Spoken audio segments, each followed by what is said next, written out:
ارمان به هلا زما درشي چې کټ مې واخلي تورو خاورو لمې وړي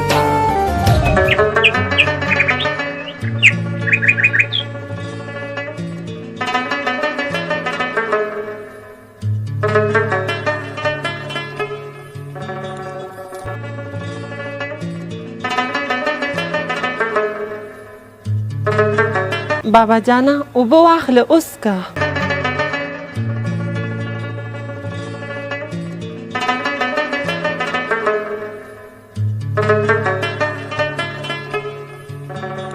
بابا جانا تا ته ما څه ویلي وو؟ لورې څه دې راته ویلي دي؟ بابا جانا ته ما سهار د مندرسي دپاره کپړې ویلې تا خو ماله کپړې را نه وړي یو خو ستانه تنګ رالم په مخه کپړې دي چې ستا په ځای یو هلک پیدا شوی وی نو څنګه به ښه وی 1 روپۍ 2 روپۍ به یې خو راوړی دا مټې به مې پې دموی ځه ورکه شه مې د مخې نه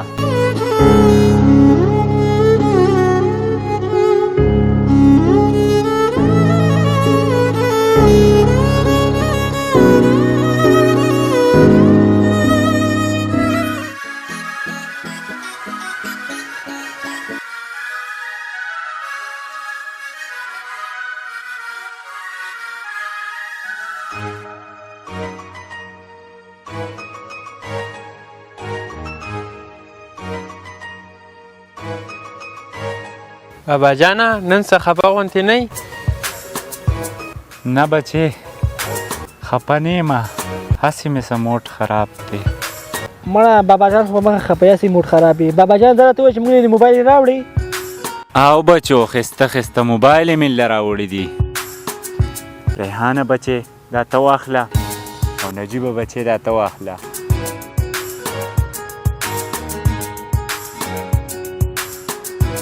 بابا جانا دوی له د موبایل راوړي او ما له مدرسې دپاره کپړې نشي راوړلی کښېنه سپېري ستا نه ما له څخه راځي دا 2 زامن مې دي که مړ ومه کم څه کم سبا له خو به راپسې خیرات وکړي که نه او ته به ما له څه وکړې او بلکل ابا جانه دا به تا له څه وکړي دا خو سپېره ده زه چې په کوم وخت کې پیدایش کېدو هغې وخت زما مور مړه دا سپېره ده سپېره او که نه بابا جانه د ریحان خبره سیټ دا خو سپېره ده چېرته کپړې وله وانخلي سپېره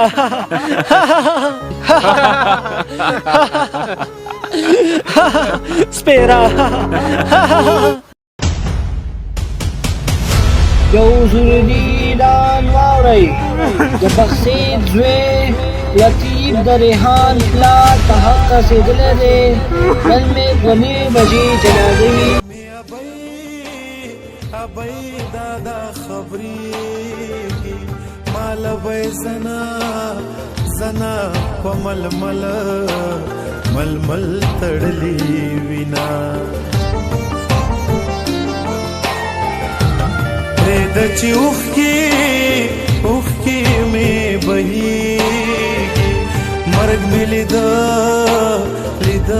جانان مې نه پخلا کونا د حال ویلو زه مې نشتا نه دا جنازه نشي کېدی د دې مړي وارثان څوک دي مونږ یو ها تاسو یې وارثان یوئ په دې سړي زما 6 لکه روپۍ قرض دی ای وروره د مرګ د مخکې ستا د روپو مونږ د دې ذکر نه وکړلی د دې ملګري خبره ټیک ده د څو پورې چې د دې قرض نه یاده شوی د دې جنازه نه کېږي چې تر څو پورې تاسو دا روپۍ ماله نه راکړي دا جنازه تاسو زما نه نشئ کولی ای وروره په دې کې د مونږ نه یو دقه مړی دی او دقې نه یې واخله ښه مونږ پکې نه یو او که ښکته وړې او که پورته وړې مولوي صاحب د دې زامن نه نور څوک وارثان شته او ملګري یوه لورې شته دی جواب مې پسې لېږلی دی دا دی اوس به راشي ته لږ انتظار وکړه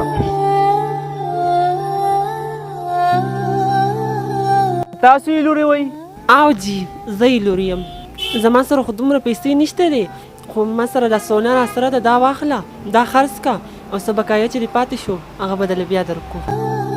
نه خورې ودرېږه خورجانې دا 6 لک روپۍ ته ما قرض اخیستې وې دا ستاسو امانت دی دا واخله خورجانې ما اورېدلي چې ستا پلار په زامنو کې په لوریانو کې ډېر فرق کوو او دا زما پلار دی په زامنو خفه کېدو په ما نه خفه کېدو خو بیا پې هم زه خفه کېږم ده به ما سره ډېر زیات ظلمونه کول خورجانې غیرت دوی په تا کم زامن چې دلته ولاړو هغې ولاړو وتښتېدو تا خپل کالی راوړو او راغلې هغه رښتیا خبره ده چې زامن د چا په کار نه راځي لوریانې په کار راځي زموږ د معاشره لور تر ډېر زیات په سپک نظر ګوري